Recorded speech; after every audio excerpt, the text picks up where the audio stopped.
నమస్తే జనబేరి న్యూస్ కి స్వాగతం. ముందుగా హెడ్లైన్స్.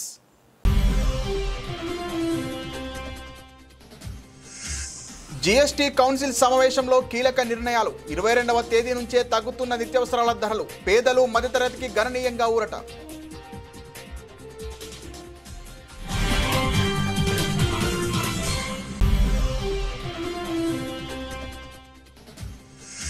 భారత్కు అండగా రష్యా. అమెరికాపై పుతిన్ తీవ్ర వ్యాఖ్యలు. ఆసియా శక్తులను ట్రంప్ అనగదొక్కాలని చూస్తున్నారని విమర్శ.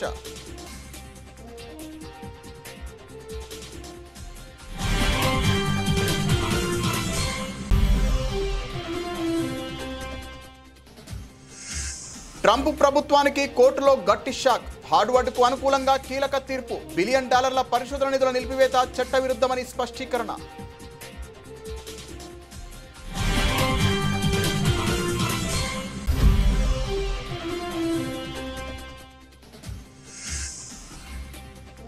ప్రధాని నరేంద్ర మోదీ అధ్యక్షతన కేంద్ర కేబినెట్ సమావేశం. 70,000 మందికి ఉపాధి అవకాశాలు.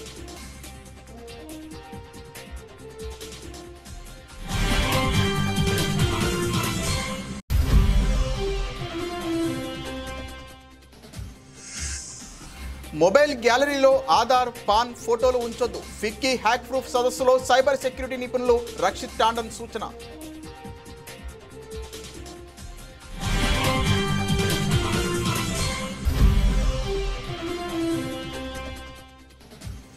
మేడారం మాస్టర్ ప్లాన్ పై సమీక్ష నిర్వహించిన మంత్రులు సురేఖ, సీతక్క, అడ్లూరి లక్ష్మణ్. మహాజాతరకు ముందే పనులు పూర్తి చేయాలని ఆదేశం.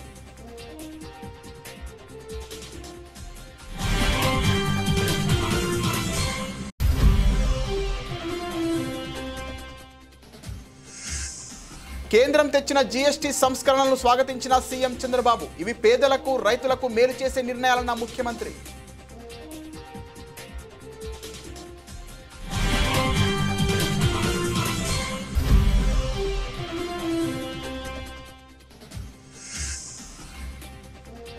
కవితపై పరోక్షంగా తీవ్ర వ్యాఖ్యలు చేసిన నిరంజన్ రెడ్డి. బ్రహ్మం గారికి సిద్ధప్పల, కేసీఆర్ కు హరీష్ అలా అని వ్యాఖ్య.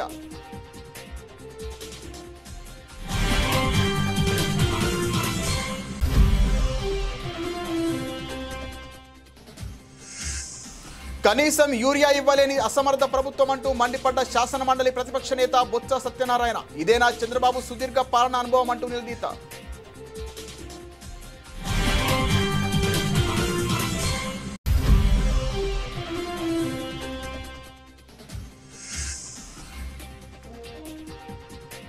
యూరియా కోసం రైతుల తిప్పలు. క్యూ లైన్లో చెప్పులు, చెట్ల కొమ్మలు, రాళ్లు, సద్ది మూటలు.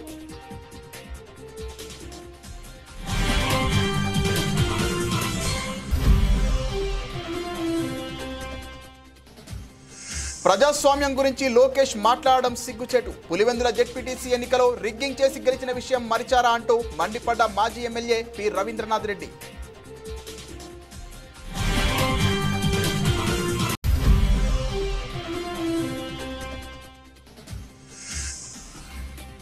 రేపు తెలంగాణ వ్యాప్తంగా రేషన్ షాపుల బంద్కు పిలుపు. ఎన్నికల హామీలు నెరవేర్చడం లేదని డీలర్ల ఆరోపణ.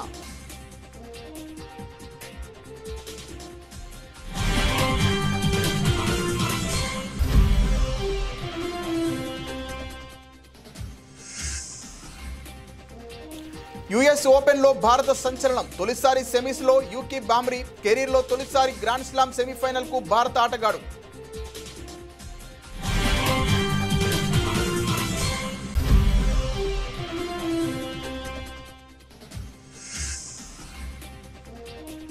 ఇరవై ఏళ్ల సినీ ప్రస్థానం పూర్తి చేసుకున్న అనుష్క.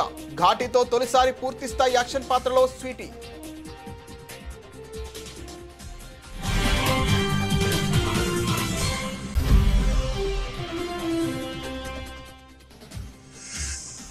జీఎస్టీ దెబ్బకు స్టాక్ మార్కెట్లలో పండగ. లాభాల సునామీ. ఆరంభంలోనే 900 పాయింట్లు ఎగిసిన సెన్సెక్స్.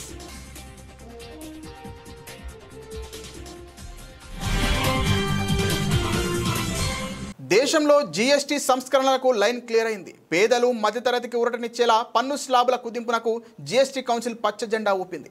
దీంతో ప్రస్తుతం 5, 12, 18, 28% ఉన్న పన్ను రేట్లలో 5, 18 పన్ను రేట్లు మాత్రమే కొనసాగనున్నాయి.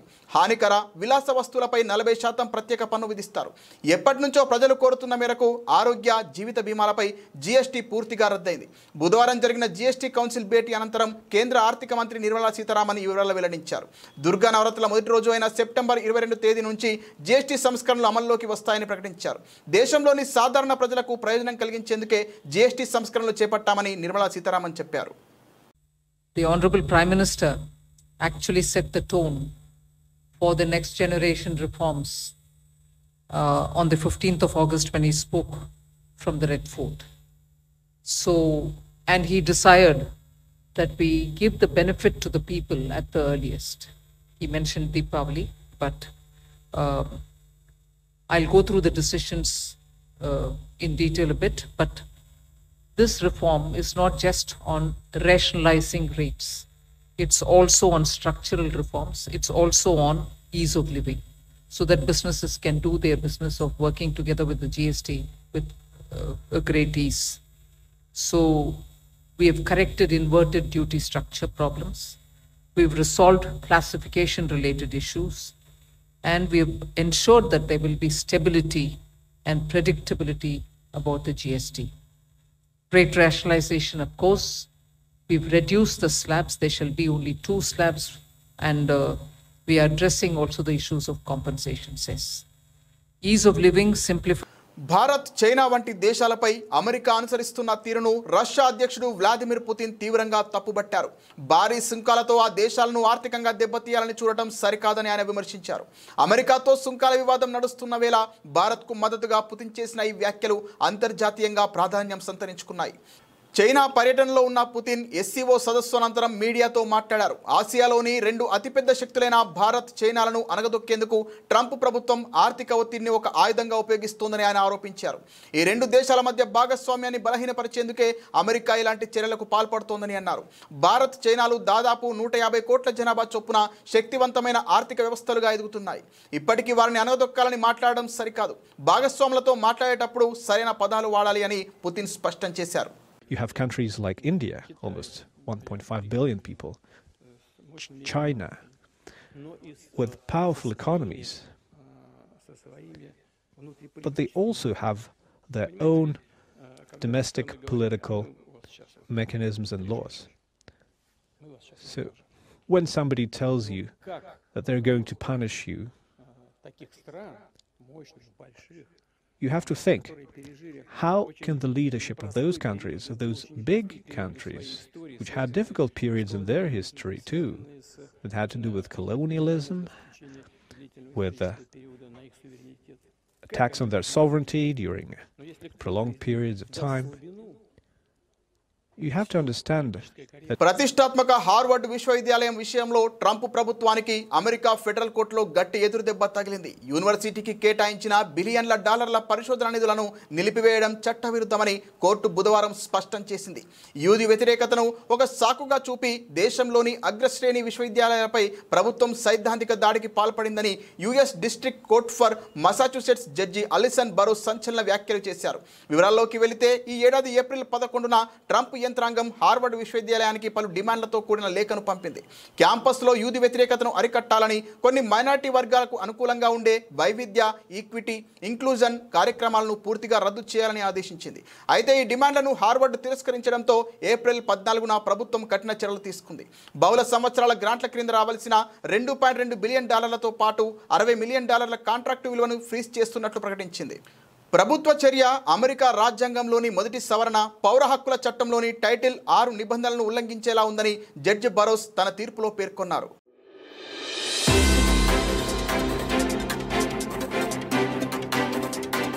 ప్రధాని నరేంద్ర మోదీ అధ్యక్షతన కేంద్ర మంత్రివర్గం సమావేశమైంది. ఈ సమావేశంలో కీలక నిర్ణయాలకు ఆమోదముద్ర వేసింది. దేశంలో కీలకమైన ఖనిజాల రీసైక్లింగ్ను ప్రోత్సహించడానికి 1500 కోట్ల ప్రోత్సాహక పథకానికి ఆమోదం తెలిపింది. ఈ పథకం 2025-26 ఆర్థిక సంవత్సరం నుండి 2030-31 సంవత్సరం వరకు 6 సంవత్సరాల కాలానికి వర్తిస్తోంది. ఇది కీలకమైన ఖనిజాల వెలుగుతీత కోసం బ్యాటరీ వ్యర్థాలు, ఈ వ్యర్థాలను రీసైకిల్ చేసే సామర్థ్యాన్ని ప్రోత్సహిస్తోంది.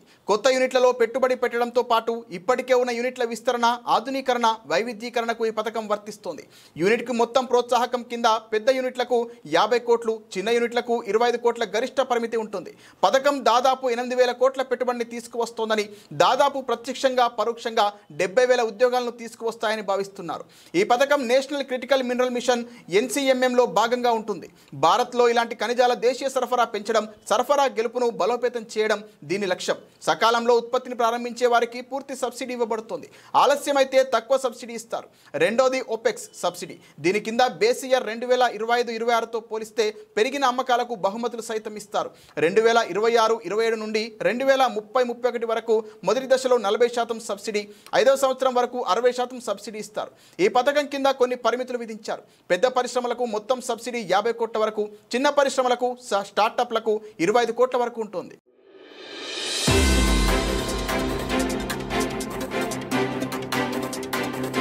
మొబైల్ ఫోన్ గ్యాలరీలో ఆధార్, పాన్ కార్డులు, ఫోటోలను ఉంచుకోవద్దని ప్రముఖ సైబర్ సెక్యూరిటీ నిపుణుడు రక్షిత్ టాండన్ సూచించారు. వ్యక్తిగత సమాచారానికి సంబంధించిన ముఖ్యమైన ఫోటోలు, సమాచారాన్ని డిజిలాకర్లలో భద్రపరచుకోవాలని చెప్పారు. ఫిక్కీ లేడీస్ ఆర్గనైజేషన్ FLO ఆధ్వర్యంలో జరిగిన హ్యాక్ ప్రూఫ్ సదస్సులో రక్షిత్ పాల్గొన్నారు. ఈ సందర్భంగా రక్షిత్ మాట్లాడుతూ కొన్ని యాప్లను ఇన్స్టాల్ చేసుకునేటప్పుడు మొబైల్ గ్యాలరీ యాక్సెస్ తీసుకుంటాయని, అందువల్ల గ్యాలరీలో ఆధార్, పాన్ కార్డు, ఫోటోలు ఉంచుకోవడం సురక్షితం కాదని తెలిపారు. అన్నిటికీ ఒకే పాస్వర్డ్ పెట్టుకోకూడదని, పాస్వర్డ్లు బలంగా ఉండాలని, పాస్వర్డ్లను ఎప్పటికప్పుడు మార్చుకోవాలని సూచించారు. అలాగే మల్టీ ఫ్యాక్టర్ అథెంటికేషన్ను ఆన్ చేసుకోవాలని తెలిపారు.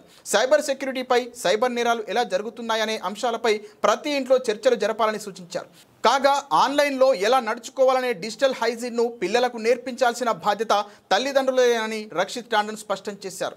ఇక ఈ కార్యక్రమంలో పాల్గొన్న సైబర్ సెక్యూరిటీ బ్యూరో డైరెక్టర్ శిఖా గోయల్ మాట్లాడుతూ సైబర్ నేరగాళ్లు వినియోగించే ఫోన్ నెంబర్లకు ఇన్కమింగ్ సేవలు ఉండవని, కొత్త నెంబర్ల నుంచి వచ్చిన ఫోన్లను తీయకపోవడమే ఉత్తమమని సూచించారు.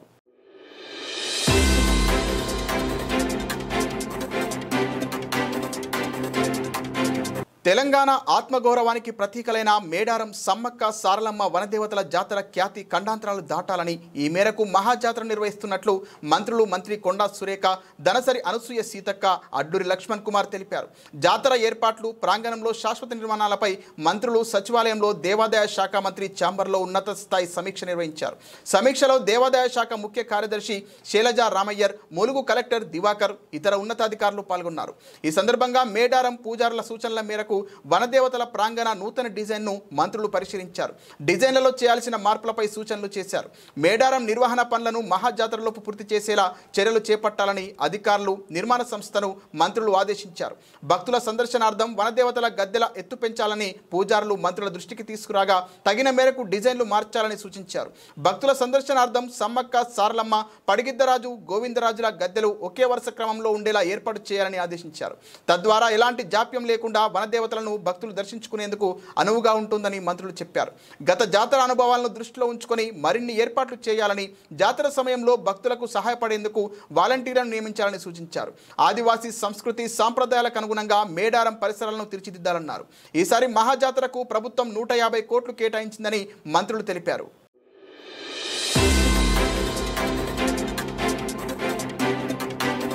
జీఎస్టీ స్లాబ్లు తగ్గిస్తూ కేంద్రం తీసుకున్న నిర్ణయంపై ఆంధ్రప్రదేశ్ ముఖ్యమంత్రి చంద్రబాబు నాయుడు హర్షం వ్యక్తం చేశారు.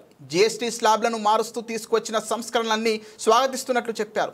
ఫలితంగా నిత్యావసరాలు, విద్య, ఆరోగ్య రంగం, వ్యవసాయ ఉత్పత్తులకు సంబంధించిన పన్నుల్ని గణనీయంగా తగ్గుతాయని చెప్పారు. ఈ నిర్ణయం పేదలకు వరంగా, అభివృద్ధి కారకంగా ఉంటుందని చంద్రబాబు పేర్కొన్నారు. సమాజంలోని వేర్వేరు వర్గాలకు, ప్రత్యేకించి రైతుల నుంచి వ్యాపారుల వరకు ప్రయోజనం కలుగుతుందని చెప్పుకొచ్చారు. జీఎస్టీ స్లాబ్స్ తగ్గిస్తూ విప్లవాత్మక నిర్ణయం తీసుకున్న ప్రధాని నరేంద్ర మోదీకి, ఆర్థిక మంత్రి నిర్మలా సీతారామన్కి అభినందనలు తెలియజేస్తున్నట్లు చంద్రబాబు పేర్కొన్నారు. పౌరులకు ఉపకరించేలా తీసుకున్న ఈ నెక్స్ట్ జనరేషన్ జీఎస్టీ సంస్కరణలు పన్నుల వ్యవస్థను వ్యూహాత్మకంగా మార్చడంతో పాటు ప్రతి భారతీయుడి జీవన ప్రమాణాలను మెరుగుపరుస్తాయని సీఎం చంద్రబాబు స్పష్టం చేశారు.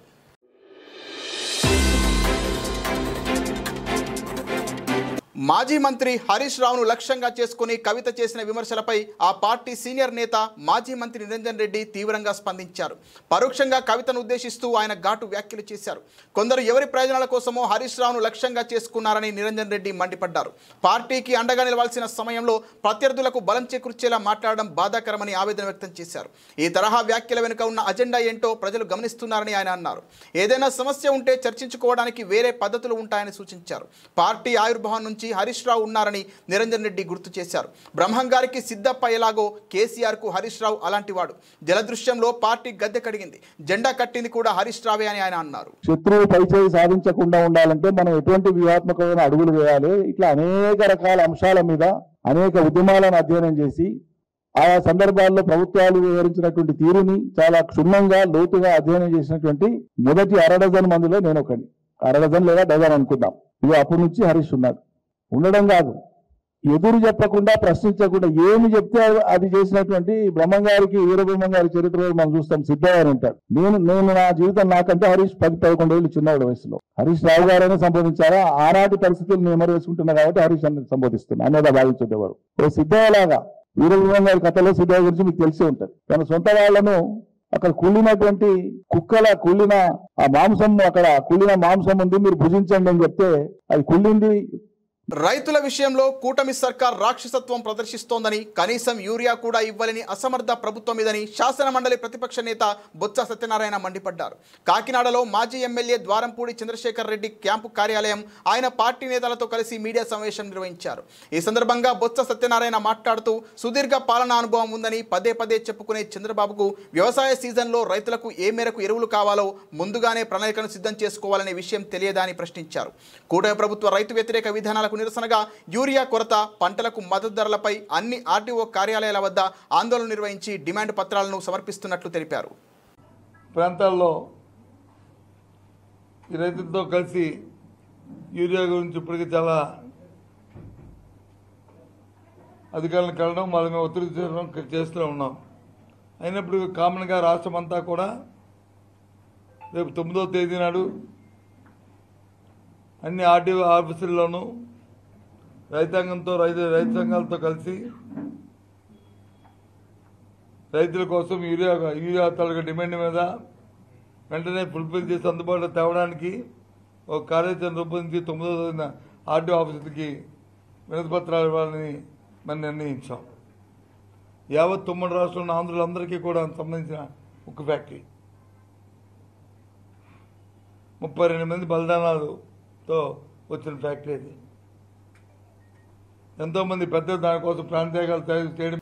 యాదాద్రి, భువనగిరి, సూర్యాపేట జిల్లాల్లో యూరియా కోసం రైతులు పడరాని పాట్లు పడుతున్నారు. పొలం పనులు వదిలి సహకార సంఘాల వద్ద కాపు కాస్తున్నారు. తిండి తిప్పలు మాని ఎండ వానలను లెక్క చేయకుండా యూరియా కోసం తిప్పలు పడుతున్నారు. యాదాద్రి జిల్లా అడ్డుగూడూరులో సహకార సంఘం వద్దకు గురువారం తెల్లవారుజామునే రైతులు, మహిళలు పెద్ద సంఖ్యలో చేరుకున్నారు. భారీగా లైన్ ఉండడంతో వారిని చూసిన అధికారులు ఒక్కొక్కరికి ఒక్కో బస్తా మాత్రమే ఇస్తామని చెప్పారు. కోపోద్రిక్తులైన అన్నదాతలు అధికారులతో వాగ్వాదానికి దిగారు. తమకు 2 బస్తాలు కావాలంటూ వాదించారు. దీంతో అక్కడ కొద్దిసేపు ఉద్రిక్త పరిస్థితి నెలకొంది. అయితే ఉన్న కాడికి ఇస్తామని, ఎంతమందికి వస్తాయో తెలియదని అధికారులు చెప్పేశారు. మరోవైపు సూర్యాపేట జిల్లా ఆత్మకూరు ఎస్ మండలంలోని ఏపూర్లో బుధవారం రాత్రే సహకార సంఘం వద్దకు రైతులు చేరుకున్నారు. గురువారం ఉదయం పెద్ద సంఖ్యలో అన్నదాతలు పెద్ద సంఖ్యలో తరలి రావడంతో చెప్పులు, కర్రలు, టిఫిన్ బాక్సులు, రాళ్లు, చెట్ల కొమ్మలు లైన్లో పెట్టారు.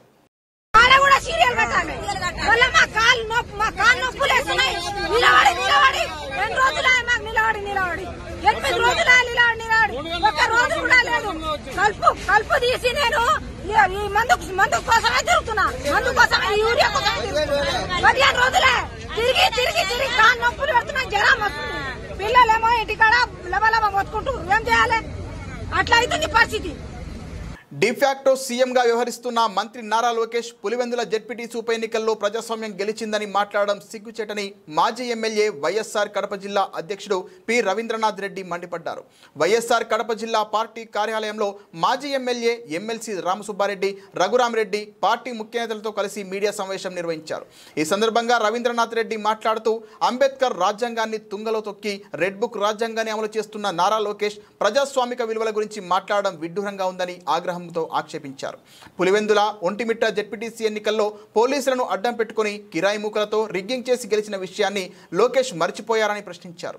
చివరికి ప్రతిపక్ష నేత వైఎస్ జగన్ పులివెందుల పర్యటన సందర్భంగా వచ్చిన అభిమానుల గురించి కూడా సోషల్ మీడియా వేదికగా లోకేష్ తన అక్కసును వెళ్లగక్కున్నాడని, రాజకీయంగా దిగజారుడు కామెంట్లు చేశాడని ఆగ్రహం వ్యక్తం చేశారు. నిన్న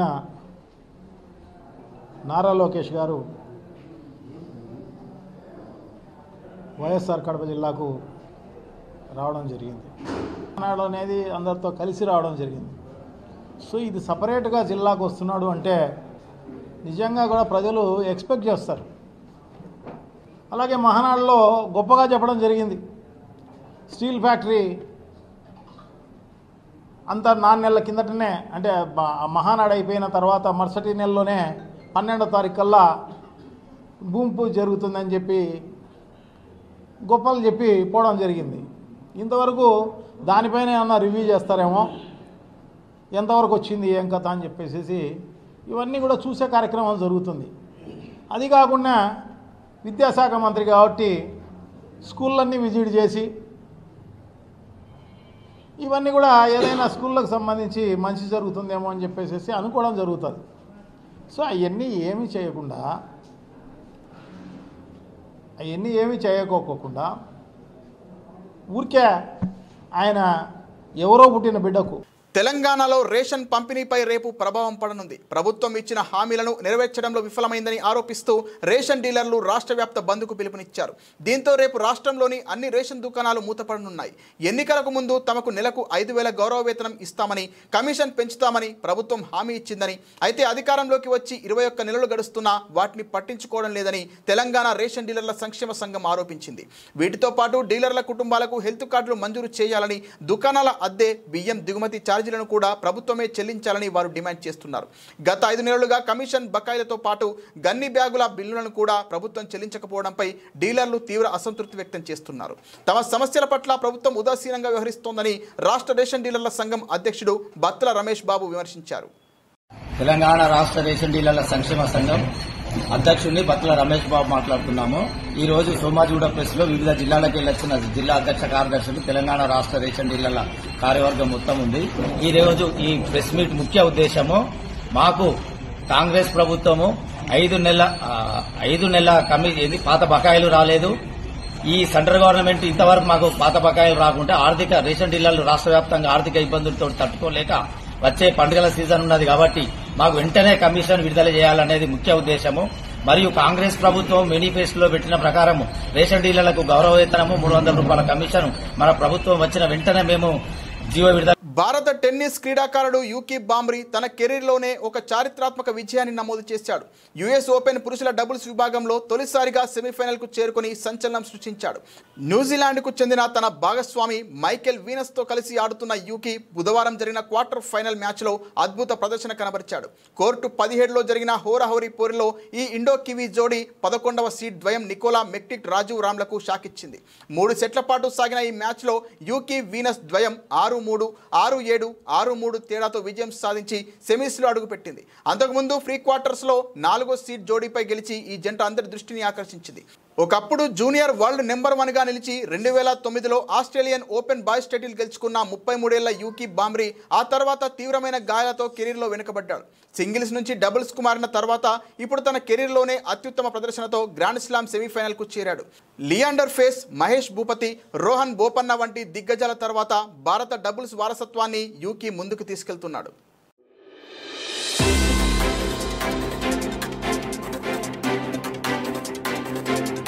తెలుగు తెరపై 2 దశాబ్దాలుగా తనకంటూ ప్రత్యేక స్థానాన్ని సంపాదించుకున్న నటి అనుష్క శెట్టి ఇప్పుడు మునుపెన్నడూ చూడని సరికొత్త అవతారంలో ప్రేక్షకులను పలకరించేందుకు సిద్ధమవుతున్నారు.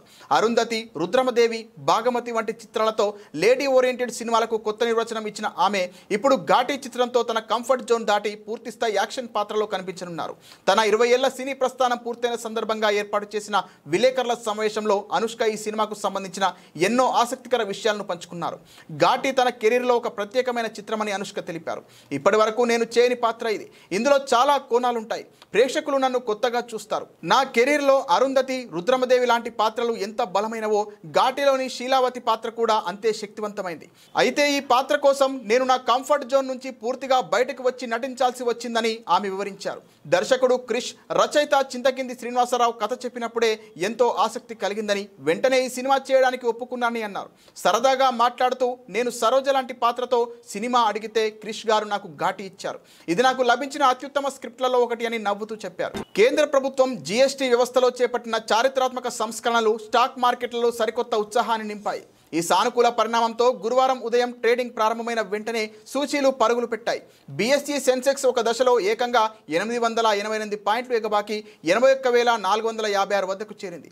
అదేవిధంగా ఎన్ఎస్ఈ నిఫ్టీ 265 పాయింట్ల లాభంతో 24,980 వద్ద తన జీవితకాల గరిష్ట స్థాయిని నమోదు చేసింది. ఆ తర్వాత కొంత ఒత్తిడికి లోనైనప్పటికీ సెన్సెక్స్ 650 పాయింట్ల లాభంతో ట్రేడ్ అవుతోంది. జీఎస్టీ కౌన్సిల్ నిన్న తీసుకున్న నిర్ణయాలు ఈ ర్యాలీకి ప్రధాన కారణంగా నిలిచాయి. సంక్లిష్టంగా ఉన్న పన్నుల విధానాన్ని సరళీకరిస్తూ ప్రస్తుతం ఉన్న పలు స్లాబుల స్థానంలో కేవలం 5%, 18% స్లాబులను మాత్రమే ప్రవేశపెట్టాలని నిర్ణయించింది.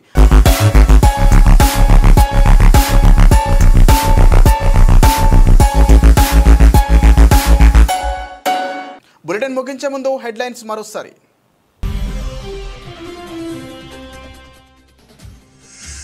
జీఎస్టీ కౌన్సిల్ సమావేశంలో కీలక నిర్ణయాలు. 22వ తేదీ నుంచే తగ్గుతున్న నిత్యావసరాల ధరలు. పేదలు, మధ్యతరగతికి గణనీయంగా ఊరట.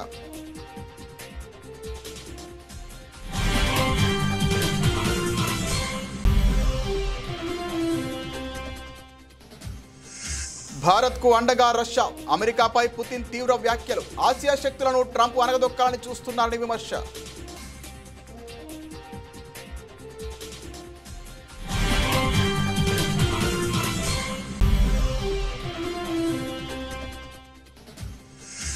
ట్రంప్ ప్రభుత్వానికి కోర్టులో గట్టి షాక్. హార్డ్వర్డ్కు అనుకూలంగా కీలక తీర్పు. $1 బిలియన్ పరిశోధన నిధుల నిలిపివేత చట్టవిరుద్ధమని స్పష్టీకరణ.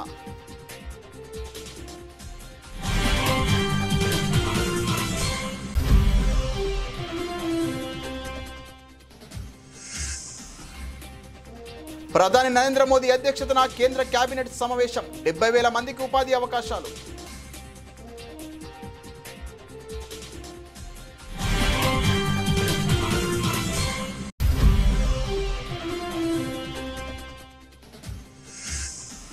మొబైల్ గ్యాలరీలో ఆధార్, పాన్ ఫోటోలు ఉంచొద్దు. ఫిక్కీ హ్యాక్ ప్రూఫ్ సదస్సులో సైబర్ సెక్యూరిటీ నిపుణులు రక్షిత్ టాండన్ సూచన.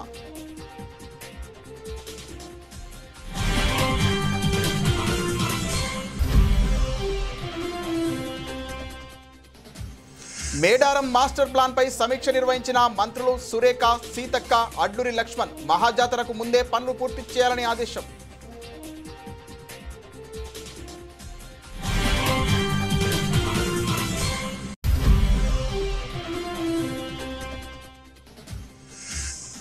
కేంద్రం తెచ్చిన జీఎస్టీ సంస్కరణలను స్వాగతించిన సీఎం చంద్రబాబు. ఇవి పేదలకు, రైతులకు మేలు చేసే నిర్ణయాలన్న ముఖ్యమంత్రి.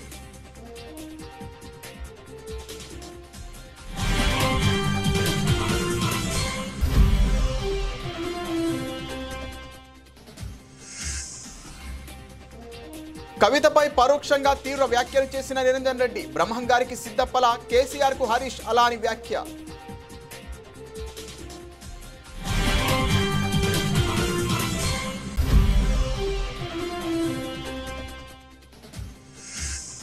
కనీసం యూరియా ఇవ్వలేని అసమర్థ ప్రభుత్వం అంటూ మండిపడ్డ శాసనమండలి ప్రతిపక్ష నేత బొత్స సత్యనారాయణ. ఇదేనా చంద్రబాబు సుదీర్ఘ పాలన అనుభవం అంటూ నిలదీత.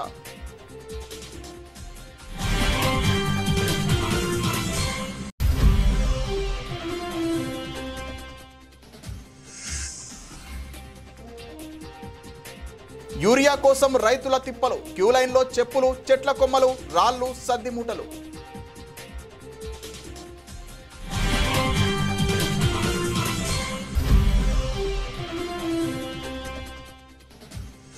ప్రజాస్వామ్యం గురించి లోకేష్ మాట్లాడడం సిగ్గుచేటు. పులివెందుల జెడ్పీటీసీ ఎన్నికలో రిగ్గింగ్ చేసి గెలిచిన విషయం మరిచారా అంటూ మండిపడ్డ మాజీ MLA P Rabindranath Reddy.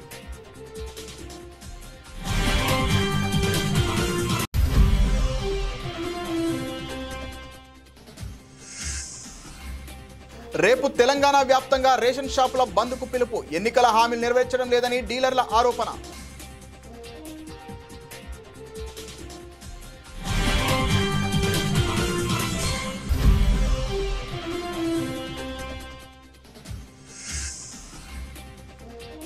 US ఓపెన్లో భారత సంచలనం. తొలిసారి సెమీస్లో యూకీ బామ్రీ. కెరీర్లో తొలిసారి గ్రాండ్ స్లామ్ సెమీఫైనల్కు భారత ఆటగాడు.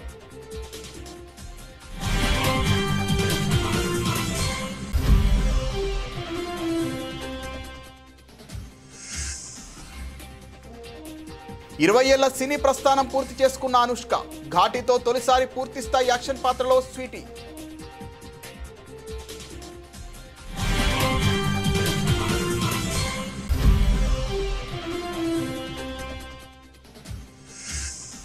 జీఎస్టీ దెబ్బకు స్టాక్ మార్కెట్లలో పండగ. లాభాల సునామీ. ఆరంభంలోనే 900 పాయింట్లు ఎగిసిన సెన్సెక్స్.